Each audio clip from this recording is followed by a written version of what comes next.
Follow up, Mayor, may mga speculation kasi that someone is Nasa-akibahay ko. studying, Walang tago si Kibuloy. Look, kain ba ako magkayapos, mag-uwi ako.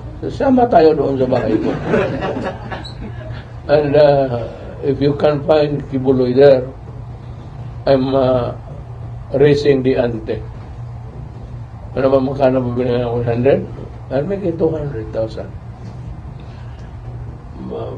Or 300.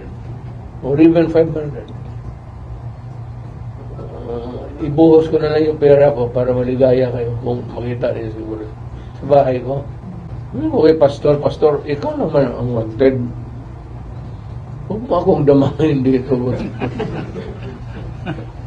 Prosecutor ako tapos. you were designated mayor as administrator of Pastor Kibuloy's properties. Is this true? Nalipat ko na sa lahat ko. Sa pangalan mo, gusto ka ano? Sa ano gusto yung parte dyan na ano? Bigyan kita. So, totoo yun, Mayor? Administrator, in the sense that when he is not around, ngayon, probably in hiding. So yung somebody has to see the management of the kingdom, to preserve the kingdom, not to go into waste. Sayang, nandiyan na yan. Kingdom of God yan. Bakit mo yan? Clarification na Mayor, the properties in the church also. As a matter of fact, may tulugan ako dyan sa kingdom. Sa likod ng parang kapilya nila. May kwarto ako doon. Gusto kang pumunta doon ngayon. Kasama lang kailangan ko. Babae. Thank you, Lord. Alan, nakipagtalo ba? Okay. Love lang sa gikuha ni Ma'am Ruth. But, Mayor, are you also convinced na possible itong sinasabi ni Pastor na may extraordinary condition na mangyari kapag kasi magpagita? Well, hindi ko masyado pinag-aralan yan kasi American law yan. But it is possible may rendition. Pero tingin ko, if we will post a ban and talagang kung available, kung hindi available, it remains fugitive. Pero pag available, tapos he gets his liberty. I don't think that there will be a at sabi ko naman sa kanya, huwag ka maniwala kanyang rendition ng Amerika. At kung meron lang, tawagan mo ako.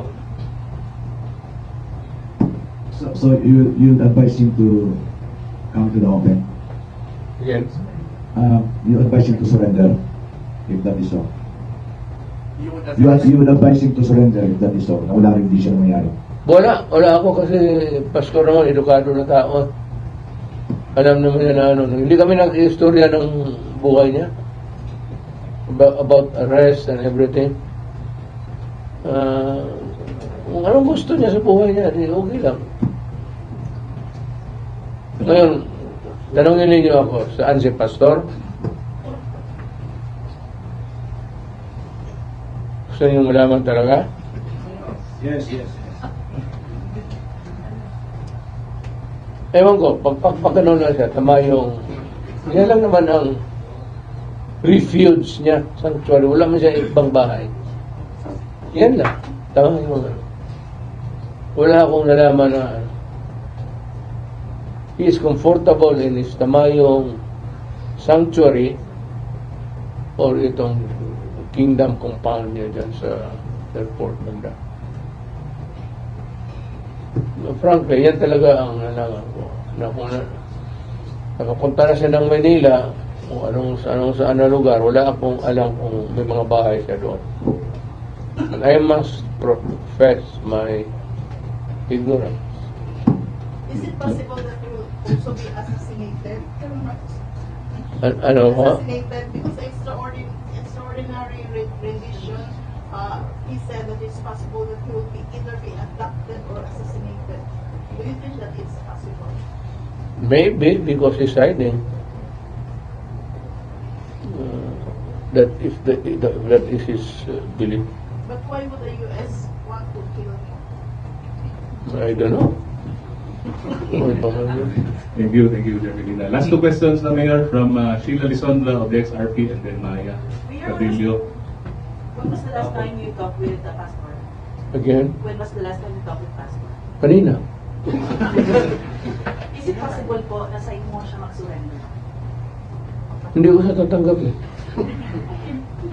Hindi ako masurity. Hindi na ako dadala ng warrant. Mag-ask lang po siya sa inyo po. We had dinner downtown kanina. Hindi naman kilala sa mga restaurants. Thank you, Sheila. At saka walang pakialam yung mga waiter, basta magbayad ka lang.